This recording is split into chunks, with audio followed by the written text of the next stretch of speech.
Hello there, Terry back again. Hope I find you well. Welcome to my latest video, the Deadman Files, Part 3, Daredevil Yellow. It's a 6-issue miniseries that came out between August 2001 and January 2002. They had featured this on Rusty Staples on the Triple G channel a couple of weeks ago, and it reminded me to reread it. Well, let's get started.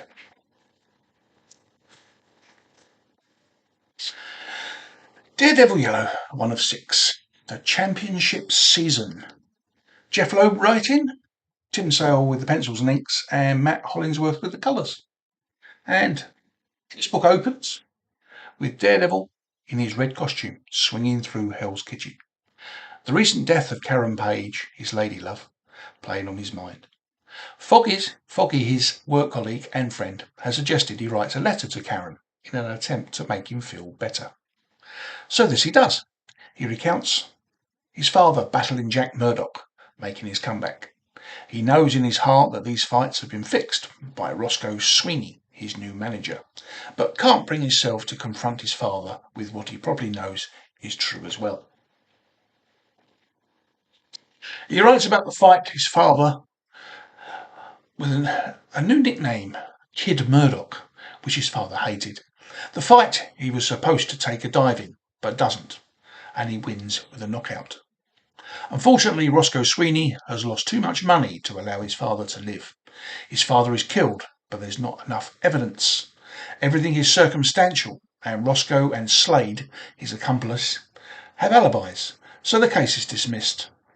The issue finishes with Matt making his first DD costume and determined to get justice for his father. Number 2. The Measure of a Man. The book opens with Daredevil looking for the Fixer and Slade after some fighting with the underlings in what was the gym his father trained in. He finds them both. They are firing pistols at him, but he dodges the bullets. Finally getting his hands on Slade, Daredevil batters him, asking him if the gun he is using is the one that killed his father, the one that killed Battling Murdoch. As he chases after the Fixer has entered the subway, running along the tracks. Scared witness, he asks what he wants. What does he care about that bum Murdoch? Does he want money? He can give him money. The Fixer is not a fit man. He huffs and puffs along the track, but finally his heart gives out and he collapses dead. Daredevil drags him from the tracks. Two police officers arrive. They ask what's going on. Daredevil explains about the guilt of the dead man he's standing over, and that there's another man back at the gym who will confess to the murder. Who are you? One of the officers asked. Daredevil thinks back to when he was bullied, when the kids called him Daredevil. Daredevil, he says. Meanwhile, Foggy is interviewing people for a secretary job. The applicants are next to useless, but then an attractive young lady comes in asking to see Mr. Murdoch about the post. Matt turns up to the office just in time to be introduced to Miss Karen Page by Foggy. So I've got the job then, Karen says.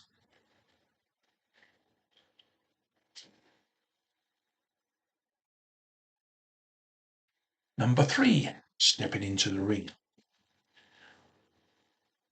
The issue starts with Daredevil still writing the letter to the deceased Karen.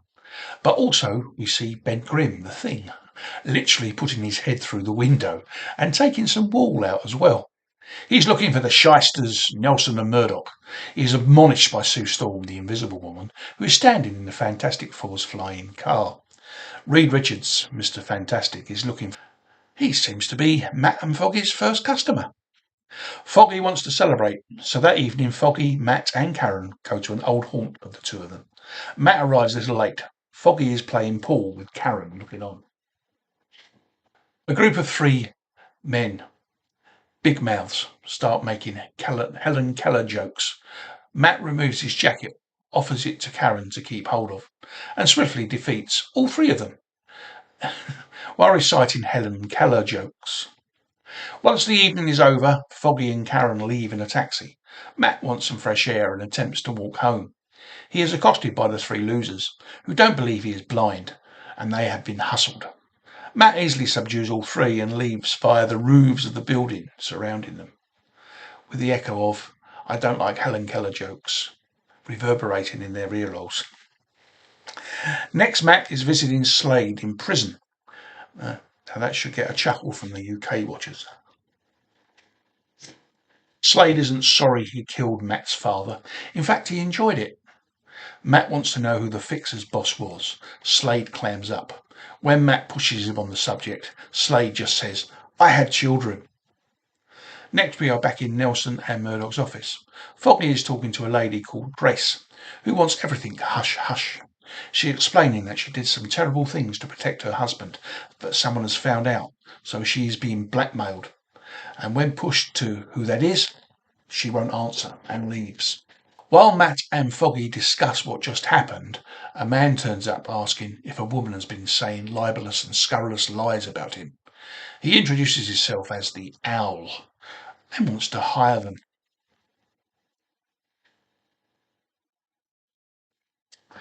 Number 4. Never lead with your left. The book opens with Daredevil fighting Electro. He had gone to the Baxter building, as Matt, to speak to Ian Richardson about looking into the building's lease. He came across Electro stealing some paperwork. Electro gets the better of Daredevil, but Daredevil decides to follow him. He ends up at a theatre. Electro is above the stage on scaffolding. He mouths off to Daredevil as the big I am. Dee stays quiet. But as Electro believes he has the upper hand, Dee launches his billy club at the sprinkler system, and the water spraying down shorts out Electro. Back at Foggy and Matt's office, Foggy is dictating a letter to the Owl to Karen. Karen sees Dee swinging past their window. Karen is quite in awe. Foggy wasn't surprised, being they are in New York, where most of the superheroes live.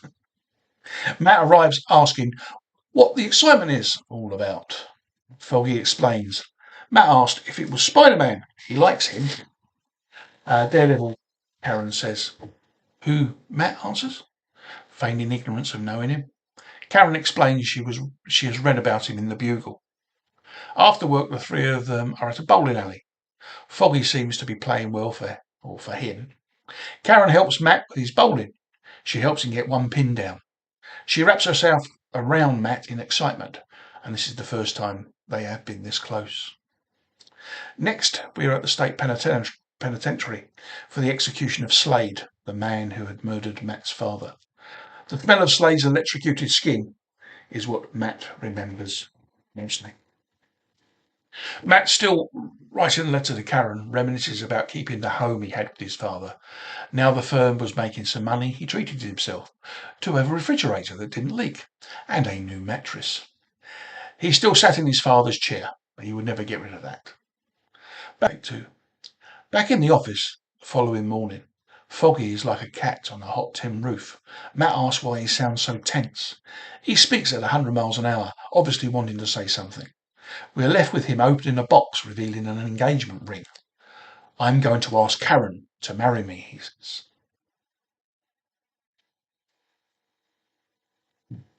Number 5. Against the ropes. This issue opens with Daredevil reciting his letter, remembering the time Karen had vanished. She had taken some papers to the Owl for signing, but the address was an empty building.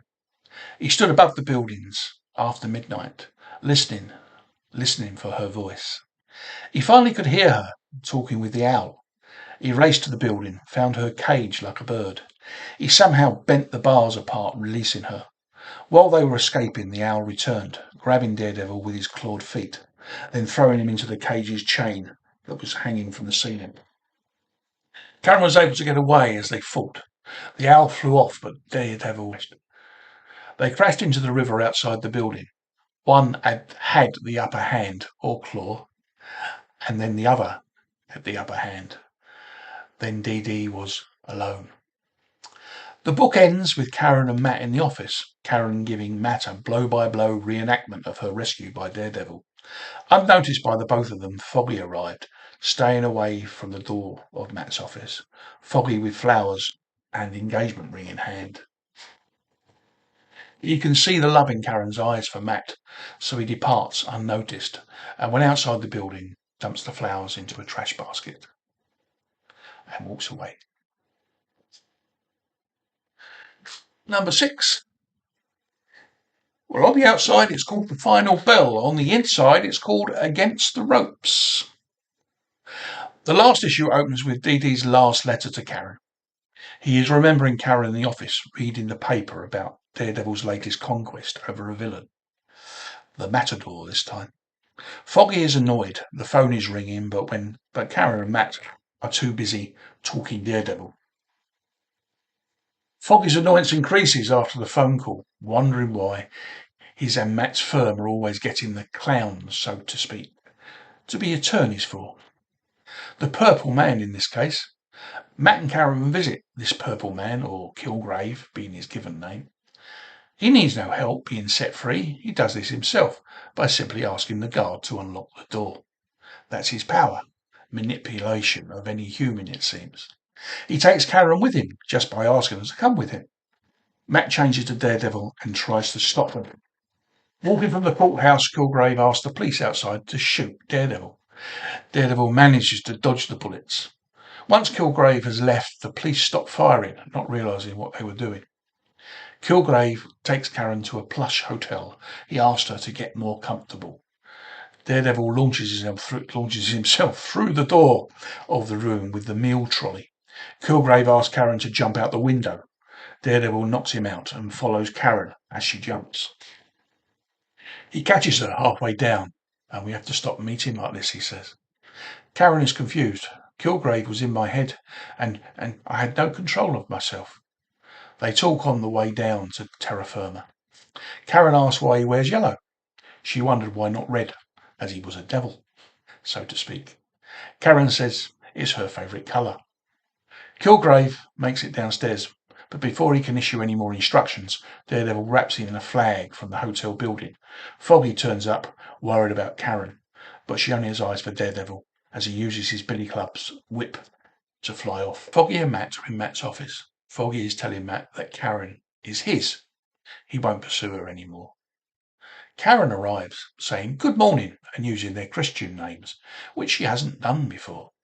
Foggy asks if she has plans tonight. Indeed I do, she says.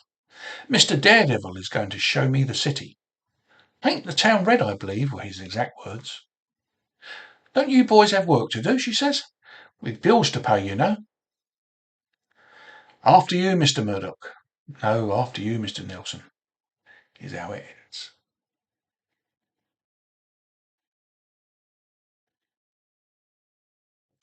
Right, that's it. I hope I've done this great story justice. Get it and read it for yourselves. It is a classic. Well, that's it for Deadman Files Part 3. Part 4 coming soonish. So, please thumbs up, comment, subscribe if that's your thing. Thank you for watching and listening. I'll be back, and keep that Panthology flag flying. Bye.